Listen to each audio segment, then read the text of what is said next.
Have you heard about the secret PvP cabal that's infiltrating the ladder? I mean, it's gotta be real, right? Just go to Twitch and watch any high-rated shuffle. Isn't it suspicious that nobody calls a target, yet everyone knows exactly who to attack the entire game? Are these cabal members secretly invoiced together? What is going on? I wanted to learn their targeting secrets, so I assembled an investigative dream team of some of the sweatiest PvPers around. People like Morrow, who was literally the highest rated solo shuffle player in EU. And of course, Joe Fernandez, known not only for his 2015 BlizzCon win, but also his remarkable way with words. Why? Why is he sleeping the feral? With a few other AWC sweats and the power of PayPal, we set off to make a definitive guide on who to attack and what abilities to look out for. We're going to divide this video into 3 important sections. Number 1, good targets in any lobby. And then numbers 2 and 3, good targets depending on whether you play melee or caster. But first, we need to talk about the most important targeting rule in solo shuffle. Do not pick one target. The number 1 reason why rank 1 players deal insane pressure is because they follow a few simple rules. Number 1, pick a good initial target. And number 2, instantly swap on CDs. We keep mentioning this on our channel because it actually works. Of course, there are some cooldowns which you can tunnel through, like Bark Skin, since it's only a moderate damage reduction. And we know there are other ways to outplay defensives, including dispelling Alter Time, for instance. But any big percentage-based damage reductions, like pain suppression or complete avoidance tools like Blur, these are the type of cooldowns you probably won't kill through easily, especially early on. Solo Shuffle is a bracket that is all about carrying momentum, and if you only tunnel one target the entire game, you're basically just setting yourself up to be super frustrated, while also reducing the overall pressure you could be doing. To prevent tons of headaches, we've set up the skill-capped UI to make sure you can maximize pressure, including member-exclusive nameplate profiles that make debuff tracking a breeze while making it easy to spot any defensives. We're even rolling out Season 3 updates for all of our class courses, which includes step-by-step guides on how to maximize damage just like a pro. There's never been a better time to sign up because we continue to offer a rank-up guarantee across all of our games. So, what are you waiting for? Visit skillcap.com today using the exclusive discount link below. For now, back to the video. To start, we made a list of some of the best targets to attack no matter what. And to no surprise, we're putting both Death Knight specs in this tier. In case you didn't know, some defensives get nerfed in dampening. Any defensive that is based on raw healing or even absorbs will get weaker as the game progresses, which certainly doesn't help Death Knights who have not 1 but 2 major defensive buttons that become almost useless in deep dampening. What also doesn't help is the fact that Anti-Magic Zone was nerfed in 11.2 and now reduces significantly less damage for an even shorter duration. While DKs might seem annoying to kill initially due to mechanics like Icebound Fortitude, they will become increasingly good targets as the game progresses. Enhancement Shamans are in a similar boat. While this spec might be a bit annoying to deal with for some of you casters, Enhancement Shamans are generally good targets, especially in the late game, since this is when their self-healing will be at its weakest. And just like DKs, it's good to train Enhancement Shamans for the sole purpose of limiting their uptime. And this is also why Warriors can be a good general target in Solo Shuffle, since they really need uptime in order to do anything, and forcing them into defensive stance will nerf their damage. Warriors tend to be a really good target in any caster lobby, but can also be bullied by melee too. So even though both Arms and Fury can feel a bit tanky sometimes, they're generally good targets to bully. Finally, even though we've said in the past that Hunters can be tanky, they're also good general targets for most classes, especially when the Hunter is playing Marksmanship or Survival. Training a Marks Hunter, especially as a melee, will make it harder for them to deal damage as long as you can micro-CC their true shot windows. And no offense to you Hunters out there, but this is a class that is notorious for having a massive skill gap between players. While players like Big Mex might make Survival Hunter look like an immortal god, there are a handful of BM Hunters out there who have no idea Aspect of the Turtle even exists. So if you see a Hunter on the enemy team, chances are they will be a decent target no matter what your lobby. But then there are some specs that are uniquely good to train for any melee DPS. As you are well aware of by now, the number 1 problem almost every melee faces in Arena is mages. Just kidding, it's mobility. But seriously, also mages. Anyway, since mobility is the problem to solve, we need to pick targets that can't easily get away. Having high uptime means more damage, and more damage is exactly what wins games in Solo Shuffle. Universally, one of the best targets possible for any melee is any spec of Warlock. That's right, Affliction, Demo, Destro, they're all the same punching bag. All three specs have high value casts worth interrupting, including Unstable Affliction, Infernal Bolt, and Chaos Bolt. You cannot let these spells land all game unless your goal is to tank your rating. Even though Teleport is super OP on paper, Warlocks will eventually lose the mobility race. This is also why Shadow Priest is also a really good target for melee. Again, since uptime is the name of the game, training the least mobile caster in the game just makes sense. It's also going to help your healer out, since Shadow Priest is going to have a much harder time landing fear when they're slowed like crazy. Of course, Shadow Priest is also one of the remaining casters who is cursed by actually needing to cast, and you can't go wrong interrupting any of their spells as long as they don't rhyme with Flash Heal. However, if you really want to be smart, prioritize interrupts during or after their Void Torrent, since it's going to spawn a Death Ball that will grow in size the more they're able to cast. In any case, for all you melee out there, train those Shadow Priests into the ground.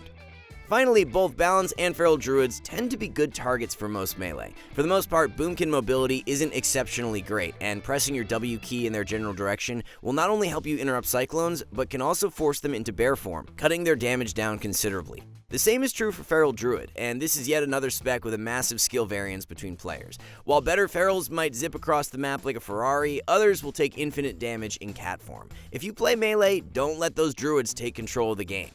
Now, before we tell all of you casters who to attack, there are a handful of specs that can be annoying as to kill no matter what class you play. They include mages and rogues, of course, but also Ret Paladins, Windwalker Monks, Demon Hunters, Evokers, and surprisingly, Elemental Shamans. Unless you have a hunter on your team, or have a team jam-packed with DKs and shamans, killing a mage can be a very daunting task, especially for melee. The main problem is that if you don't attack the mage, they're going to have free reign over the arena.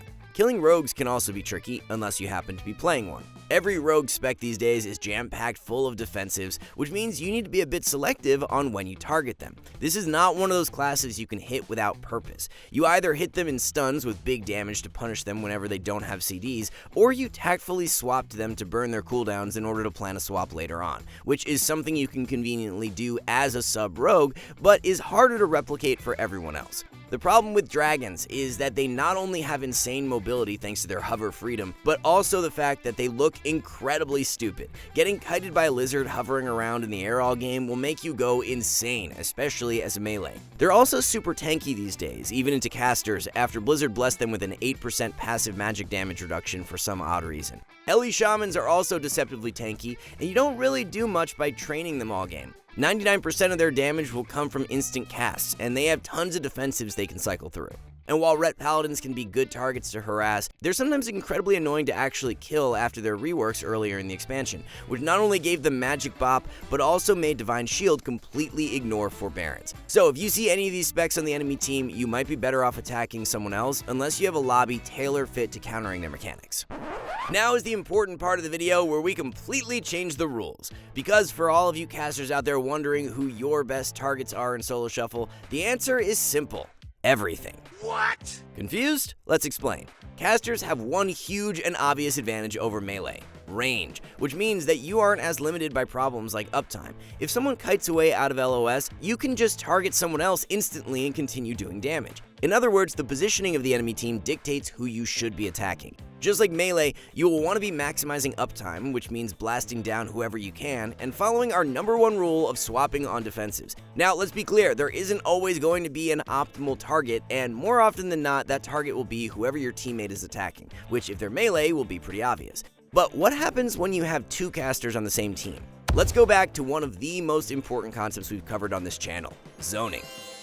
Remember, the biggest advantage of caster comps is that one lucky person will always have free reign over the map. Where you position on the map as a caster is way more important than who you're targeting, for the simple reason that it gives you options. Whoever is not being targeted is responsible for zoning out the enemy healer, acting as a goalie and preventing them from crossing the map. And this single concept is what separates players like Chanimal from your average gladiator. If you give a person like Chanimal free reign, he will position perfectly in between the enemy DPS and their healer, being as annoying as possible while also contributing a ton of damage. I hope by now things make a bit more sense on who you should be targeting when it comes to DPS, but what about those healers? Here's the thing, as someone who mains healer, I know from experience that better players will target healers sometime during the game, but with that said, rarely should any healer be the main target the entire game. Instead, we will keep things simple and divide healers into two categories. One will include healers you should be swapping to, and the other will be healers you're better off ignoring. In the swap to category, we have druids, evokers, monks, and paladins, while shamans and priests are better left alone in most games. Now, hopefully you've noticed a trend with every healer in the swap to category. They're all healers that like to push in. Of course, resto druids love to push in to try and spam CC your whole team, and inexperienced druids will overstay their welcome, playing hyper-aggressive for no reason. These are the druids you need to be punishing with swaps. It really doesn't matter who's in your lobby. If a druid is ever playing pushed in, they are almost always a good swap target. At the very least, you will force them to swap their hots, which will make it easier to swap around back to DPS, and even better, if you are quick to punish them for overextending, they're going to be more afraid to ever do it again. Preservation Evokers are also really good targets to bully, not only because of their limited range, but also because of their rework to Nullifying Shroud, which actually can make them good swap targets early on if they're playing hyper-aggressive. Many Evokers will burn through their shield walls aggressively just to deal damage, and swapping them with a stun can sometimes force their trinket, or better yet, it can force Emerald Communion, which can leave them super vulnerable later on. And even though Mistweaver monks can be a bit tricky to kill due to their ability to port while stunned, they're generally good targets to poke, especially when they're trying to push in and CC your healer. And if you ever force Life Cocoon on their DPS, look to potentially swap to the monk. They're notoriously bad at dealing with sudden swaps and spread pressure, needing a lot of time to ramp their heals, just like a resto druid. As for Holy Paladins, while they might have a lot of bulk during Divine Protection, they're generally good swap targets in Solo Shuffle, especially when they've used Blessing of Sacrifice, since the redirected damage will make it much harder to heal if you already have spread pressure. Keep in mind though that Paladins can bubble during Forbearance now, so you're going to want to keep track of Divine Shield using Omnibar. Every other healer is just usually not worth your time attacking, unless you have a really good reason to do so. By now, you should know that Disc and Holy Priests have 30% passive damage reduction against physical damage, which makes them kinda pointless to train if you're a melee. With that said, casters can bully Priests, especially after they've used Life Swap, but your best chance at killing them will involve chaining interrupts with silences in order to take them down, since they're going to be pretty slippery with Fade and Feather. And finally, resto shamans aren't worth attacking for most comps. These days, shamans just do an insane amount of instant healing while having good passive bulk against most forms of damage. In any case, when it comes to healers, you should rarely if ever think of them as a primary target, but instead find moments to punish their overaggression. Remember that tunnel visioning one player all game can make you look like a complete noob.